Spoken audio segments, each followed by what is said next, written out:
ಎಲ್ಲ ರೈತ ಮಿತ್ರರೇ ಹಾಗೂ ಎಲ್ಲ ನಾಗರಿಕರ ನಮಸ್ಕಾರಗಳು. ನೋಡಿ, ಇದೊಂದು ನಾಗರಾವು ಈ ವಾರದಲ್ಲಿ ಸರಿಸುಮಾರು 4 ಕೇಸ್ಗಳು ಇದೇ ರೀತಿಯಾಗೈತೆ. ಇದು ಸತ್ತೋಗೈತೆ ಪ್ರೆಸೆಂಟ್ಲಿ, ಮೋಸ್ಟ್ಲಿ ದೊಡ್ಡವೇ ಸತ್ತೋಗೈತೆ. ಏನಕ್ಕೆ ಸತ್ತೋಗೈತೆ ಅಂತ ಹೇಳಿದ್ರೆ, ನೋಡಿ, ನೀವು ಇಲಿಗಳಿಗೆ ಔಷಧಿಗಳನ್ನ ಸಿಂಪರಣೆ ಮಾಡ್ತೀರಿ. ಇಲಿಗಳಿಗೆ ಔಷಧಿ ಸಿಂಪರಣೆ ಮಾಡಿದ್ಮೇಲೆ ಇಲಿನೇ ಸಾಯ್ಬೇಕಂತ ಏನಿಲ್ಲ. ನೋಡಿ, ಬೆಕ್ಕುಗಳು ಕೂಡ ಸಾಯ್ಬೋದು, ನೀವು ಸಾಕಿರುವಂಥ ನಾಯಿಗಳು ಸಾಯ್ಬೋದು, ಸಾಕಿರುವಂಥ ಕೋಳಿಗಳು ಸಾಯ್ಬೋದು. ಹಾಗಾಗಿ ದಯವಿಟ್ಟು ಹೇಳ್ತೀನಿ ಕೇಳಿ, ಎಲ್ಲ ಜೀವಿಗಳಿಗೂ ಬದುಕೇಕೆ ಅದರದಂಥ ನೈತಿಕತೆ ಹೆಕ್ಕದೆ. ನಾವು ವಿಷಗಳನ್ನ ಇಲಿಗಳಿಗೆ ಸಿಂಪರಣೆ ಮಾಡೋದ್ರಿಂದ ತಿಂದಂಥ ಇಲಿಗಳು, ಬೆಕ್ಕುಗಳು, ನಾಯಿಗಳು ಸಾಯುವಂಥದ್ದು 100 ಜಾಸ್ತಿ ಇರ್ತದೆ. ಈ 2-3 ದಿವಸದಲ್ಲೇ 4 ಹಾವುಗಳು ಈ ಥರ ಸಾವನ್ನಪ್ಪಿರೋದು ನಾವು ರೆಸ್ಕ್ಯೂ ಮಾಡೋಕ್ಕೆ ಹೋದಾಗ ನಮಗೆ ಕಂಡು ಬಂದಿರ್ತದೆ.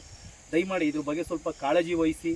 ನಾವು ಒಂದನ್ನು ಕೊಲ್ಲಕ್ಕೆ ಹೋಗಿ ಅದ್ರ ಜೊತೆ ಇನ್ನೂ 10 ಜೀವಿಗಳನ್ನ ಕೊಲ್ಲಬಾರ್ದು ಅಂತ ತಮ್ಮನ್ನೆಲ್ಲ ಬೇಡ್ಕೋತೀನಿ, ಪ್ರಾರ್ಥಿಸ್ತೀನಿ. ಹಾಗಾಗಿ ದಯಮಾಡಿ ಎಲ್ಲ ವನ್ಯಜೀವಿಗಳು ಈ ಭೂಮಿಗಳಲ್ಲಿ ಮುಖ್ಯ ಭೂಮಿಕೆಯಲ್ಲಿ ಇರ್ತದೆ.